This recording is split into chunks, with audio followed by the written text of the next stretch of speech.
Muy buenas noches, saludos hermanos a todos, también a los que nos están mirando a través del canal.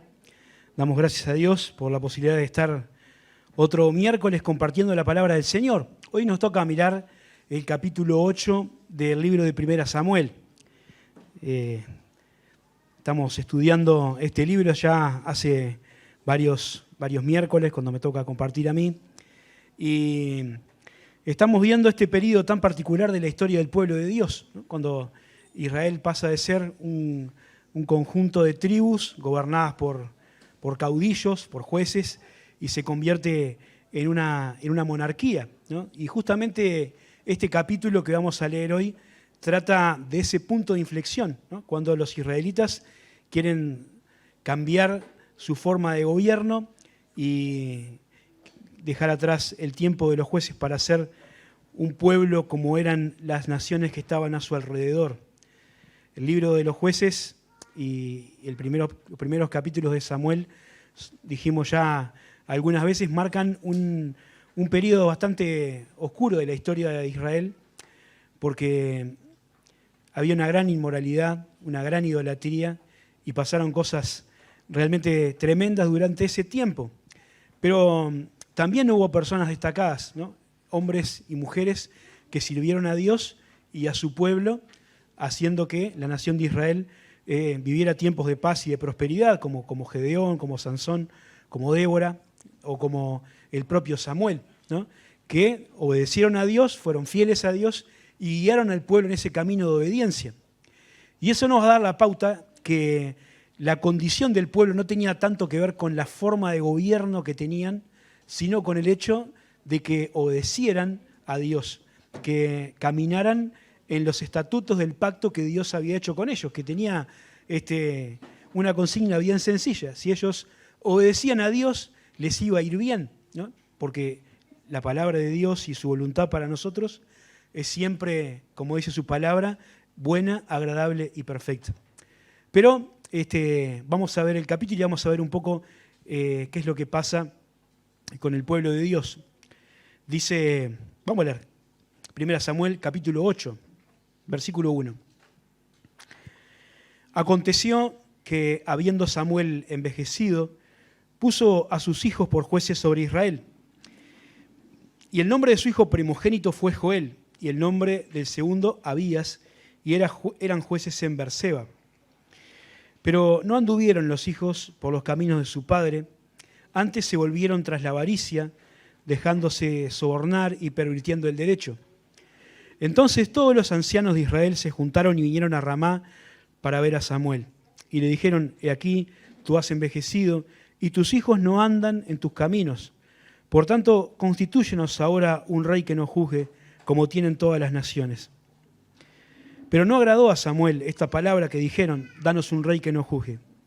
Y Samuel oró a Jehová.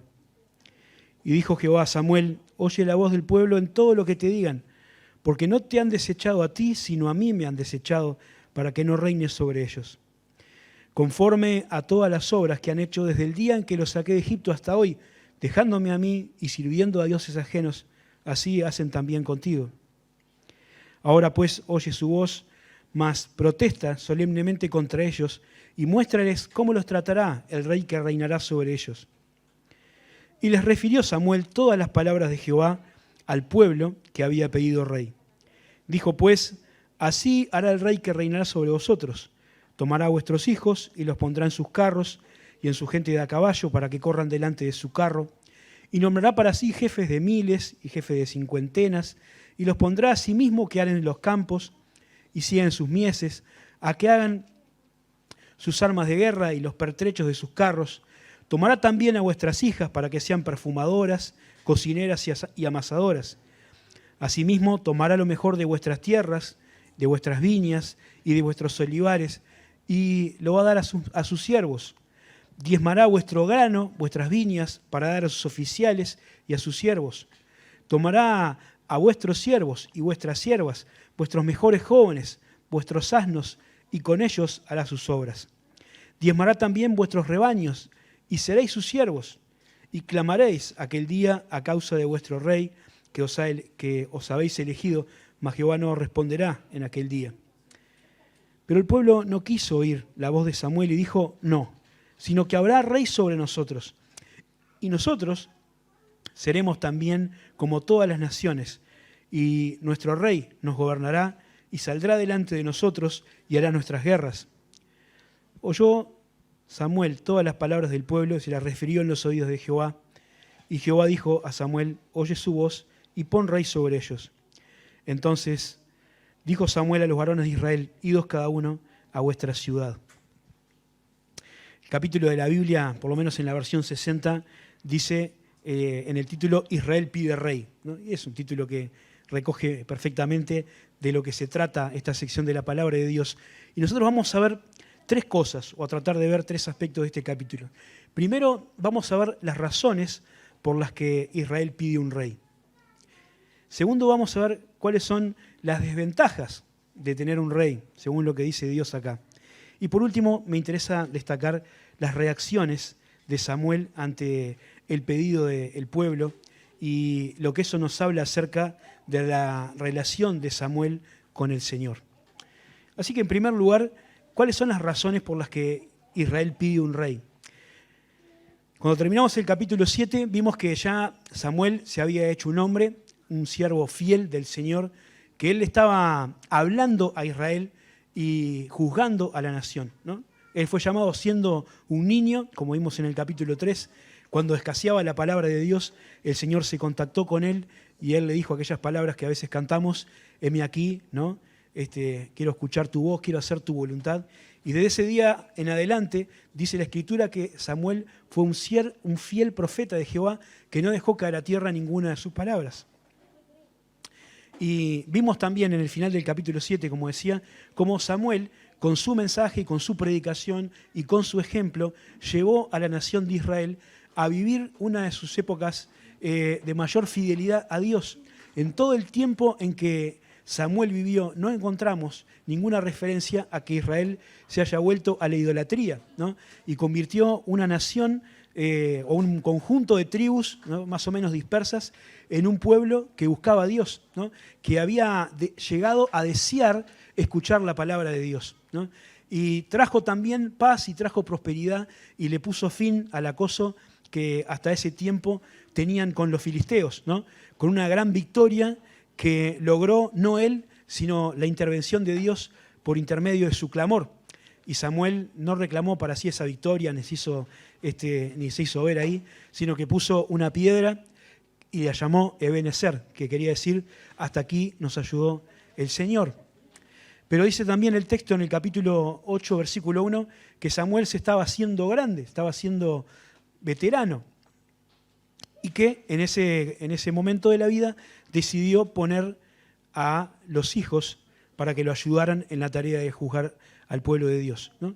Mientras hacía todo esto, quería mencionar también una cosa que me parece importante, y era la actividad de Samuel, ¿no? Vieron cómo termina el capítulo 7, dice que todos los años iba y daba vuelta a Betel, Gilgal y Mizpa, y juzgaba a Israel en todos esos lugares.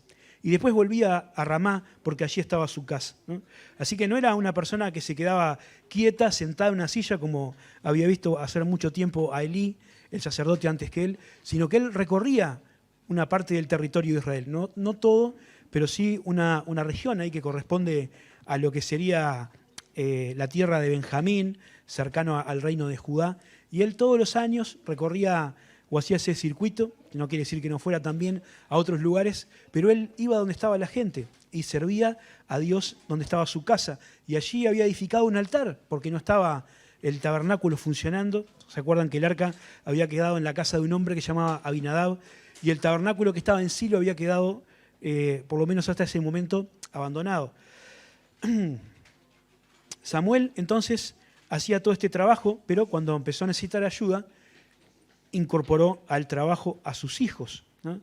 Y ahí tuvo un primer problema, porque dice la Escritura que los hijos de Samuel no anduvieron conforme a los caminos de su padre. Interesante este aspecto de la vida de Samuel, ¿no? Samuel es uno de los personajes de los pocos personajes que la Biblia nos refiere, de los cuales no se menciona ningún pecado concreto, ¿no? Por supuesto que como ser humano habrá cometido sus pecados, pero no hay ninguna cosa que la Biblia deje constancia en la Escritura de algo que él haya hecho mal, ¿no? Al contrario, se resalta su integridad, su virtud, su justicia, ¿no? Algo que todo el pueblo reconocía. Sin embargo, los hijos no anduvieron en sus caminos, ¿no? Ellos pervirtieron el derecho, aceptaban sobornos, juzgaban con parcialidad y cometían graves pecados delante de Dios. Capaz que no al nivel de los hijos de Elí, que eran un desastre, pero sin duda merecían la reprobación de Dios. Y es una nota triste, pero nos ayuda a entender que en lo que tiene que ver con la crianza de los hijos no hay ninguna receta que esté garantida, ¿no? Cada ser humano tiene su elección delante de Dios, crece en un entorno, en una influencia, recibe instrucción, pero después toma sus propias decisiones delante de Dios. Habíamos visto el caso contrario con Samuel, que creció en un contexto donde todo le impulsaba a ser alguien que no obedeciera a Dios, ¿no? Creció lejos de su casa, creció en el contexto de la familia de Elí, con hijos que desobedecían a Dios, que no le importaba nada el templo ni el servicio, con un padre adoptivo, digamos así, con Elí, que era el encargado de su crianza, que era más bien ausente e indiferente a todo lo que pasaba, y sin embargo él fue un hombre fiel al Señor. Los hijos de él, de Samuel, en cambio, a pesar de tener la influencia de su padre, no siguieron caminando en sus caminos. Sin embargo, es interesante ver cómo lo que uno siembra, ¿no? Y lo que uno enseña y la instrucción siempre tiene resultado de parte del Señor. Estaba leyendo algunas referencias y les voy a dejar este detalle, porque un hijo de Joel, o sea, un nieto de Samuel, se llamaba Emán, ¿no?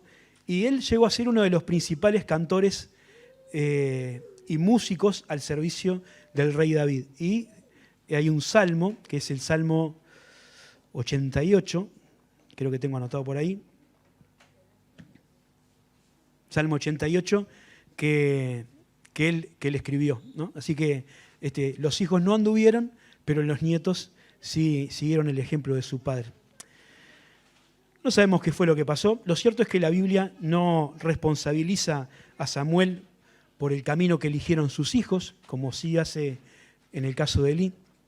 Y estos hombres estaban cometiendo un pecado que no parece una inmoralidad tremenda como hacían los hijos de Elí, pero sí era muy grave delante de Dios, que tiene que ver con la corrupción, ¿no? Con aceptar dinero para pervertir el derecho. Esto estaba establecido en la ley, en varios pasajes, que no se debía hacer, y es una advertencia muy severa de parte de Dios para los que hicieran eso, teniendo la responsabilidad de juzgar a la gente. Y es interesante cómo en muchos libros de los profetas, en muchos de los mensajes proféticos, ¿no?, se cita la corrupción y se cita el recibir cohecho o soborno como parte o como comienzo de las desgracias de una nación. Voy a leerles algunos para que sepan, ¿no?, de qué estoy hablando. Por ejemplo, Isaías capítulo 1, versículo 23. Dentro de esa radiografía que Dios hace del pueblo de Israel, dice: tus príncipes prevaricadores y compañeros de ladrones, todos aman el soborno y van tras las recompensas y no hacen justicia al huérfano, ni llega a ellos la causa de la viuda. Jeremías 5:28 dice: se engordaron y se pusieron lustrosos y sobrepasaron los hechos del malo, no juzgaron la causa del huérfano, con todo se hicieron prósperos a causa de que los pobres no juzgaron. Ezequiel 22:12, pero precio recibieron en ti para derramar sangre, interés y usura tomaste, y a tus prójimos defraudaste con violencia. Te olvidaste de mí, dice Jehová. ¿No? Miqueas 7:3, para el mal las dos manos son diestras. El príncipe pide y también el juez una recompensa. El grande habla de lo que desea su alma y juntos lo traman. En Habacuc, en Sofonías, en varios pasajes encontramos esta maldad del hombre encubierta, ¿no?, que trae desgracia para el pueblo. Y es la corrupción, que no es cosa nueva, ¿no? Es un mal endémico del ser humano, porque es muy fácil que las personas que tienen alguna cuota de poder lo ejerzan para su propio beneficio. El pueblo de Dios había vivido 40 años juzgado por un hombre que era intachable, que era transparente, y sin duda cuando vieron aquella actitud de los hijos de Samuel no les gustó para nada y pensaron que no podían quedar ellos en el lugar de Samuel. Así que esas fueron las razones oficiales por las que los ancianos de Israel se juntaron a Samuel para pedirle un rey. Mira, vos ya estás quedando viejo, tus hijos no andan en tus caminos, son personas deshonestas, necesitamos tener un rey que nos juzgue. Pero en ese versículo también encontramos la verdadera razón, o una de las razones que más peso tiene para que el pueblo de Dios quisiera tener un rey, y es: queremos ser como las demás naciones. La Biblia no desmiente que los hijos de Samuel hacían eso. Samuel tampoco lo niega, ¿no? Se ve que él de alguna manera lo sabía, ¿no? Él decían que había envejecido, en realidad se calcula que tenía 60 años y que vivió 20 años más, ¿no? Porque ungió a Saúl y después también ungió a Samuel, a David, gracias. Así que vivió bastante más de aquellos años que le habían dado ya salida, ¿no? Pero lo más triste, o lo que más nos pesa ahí, es que ellos en realidad lo que querían era ser como las demás naciones. Y es triste porque el pueblo de Israel era un pueblo que Dios había escogido para que sea un pueblo diferente a las demás naciones. Cuando Dios los sacó y los escogió, le dijo que no los había elegido por ser un pueblo más fuerte o más poderoso, que tuviera alguna cosa diferente a los demás, sino por ser ellos un pueblo especial, tesoro para Dios, ¿no? Iba a ser un reino de sacerdotes y de gente santa. Y de alguna manera también como iglesia nosotros nos identificamos con eso, porque si bien la iglesia no es Israel, sí también se dice de nosotros, del pueblo de Dios en el Nuevo Testamento, que somos también un pueblo escogido por Dios y que estamos llamados a ser un pueblo que viva de una manera diferente, que no nos amoldemos a la corriente de este mundo, sino que seamos un pueblo celoso de buenas obras, ¿no? Un pueblo que anuncie las virtudes de aquel que nos llamó de las tinieblas a su luz admirable. El capítulo 8 de Samuel y lo que viene después nos muestra que el problema que tenía el pueblo de Dios no era con una determinada forma de gobierno, sino con el corazón que tenían delante de Dios. Dios ya había pensado, ¿no?, que Israel iba a ser gobernado en algún momento por reyes, ¿no? Y eso está en la Escritura, está en Deuteronomio, donde Dios ya deja algunos consejos y algunas instrucciones para los que tuvieran que ocupar ese puesto del rey, ¿no? Qué cosas tenían que hacer y qué cosas no tenían que hacer. Si quieren, después lo pueden leer en Deuteronomio capítulo 17. Y ahí van a encontrar cómo el hombre hace justamente todo lo que Dios decía que no había que hacer. Dios decía: no se aumente el ejército, no tenga muchas mujeres, no tenga muchos caballos. Bueno, si uno lee la historia, va a ver que era exactamente eso lo que los reyes fueron haciendo, y así les fue. Pensaba que es cierto que Dios había pronosticado o previsto que hubiera un rey sobre ellos, pero en realidad también Dios tenía este deseo de reinar Él, ¿no? Ese era el pacto que Dios había hecho con ellos. Ustedes me obedecerán y yo voy a ser un rey sobre ustedes. Y Dios quería tener esta forma de gobierno más directo. Pero ellos, como dicen acá, Dios le dice a Samuel, le desecharon. Le desecharon. A veces nosotros hacemos cosas parecidas, ¿no? Tenemos la palabra de Dios, sabemos lo que Dios quiere, pero elegimos un camino. Y a veces Dios nos deja hacer lo que nosotros queremos. No porque se abra la puerta de la voluntad de Dios, sino porque Dios permite que transitemos ciertos caminos para que aprendamos algunas cosas, ¿no? Y qué bueno es que en vez de engañarnos a nosotros mismos y hacer lo que nos parece alegando que eso es lo que sentimos de Dios que hay que hacer, o que tenemos paz de hacer tal cosa. Busquemos con sinceridad la palabra de Dios y digamos, como decía el salmista en el Salmo 143, ¿no? Hazme oír por la mañana tu misericordia, porque en ti he confiado. Hazme saber el camino por donde ande, porque a ti he elevado mi alma.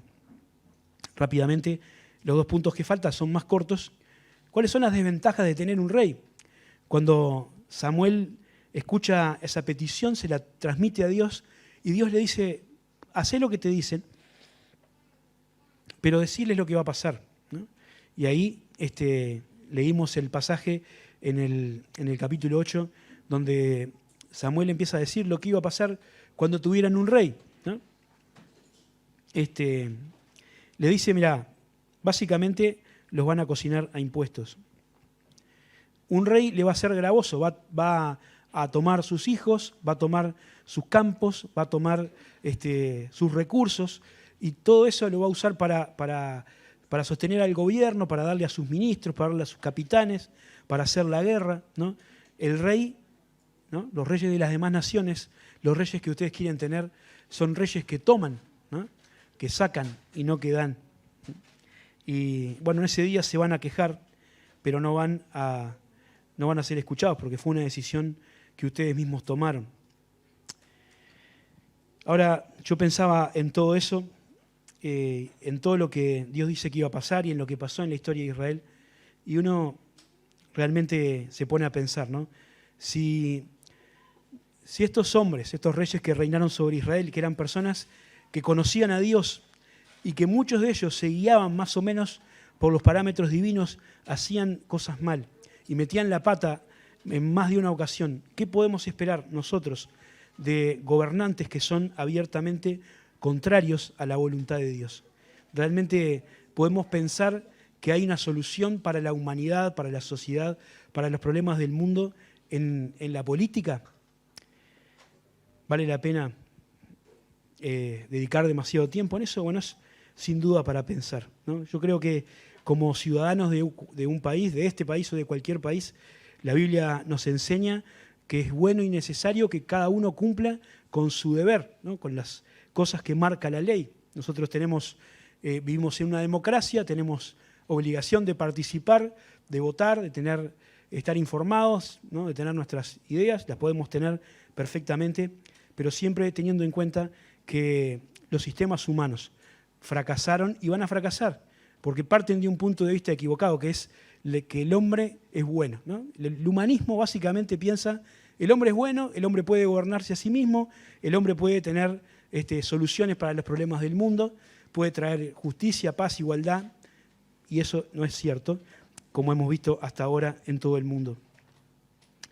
Creo también es importante que cuando pensamos en estas cosas, entendamos que lo que tiene que forjar nuestras convicciones en toda área de la vida, ¿no? Inclusive en estas que estamos hablando, tiene que ser la palabra de Dios, ¿no?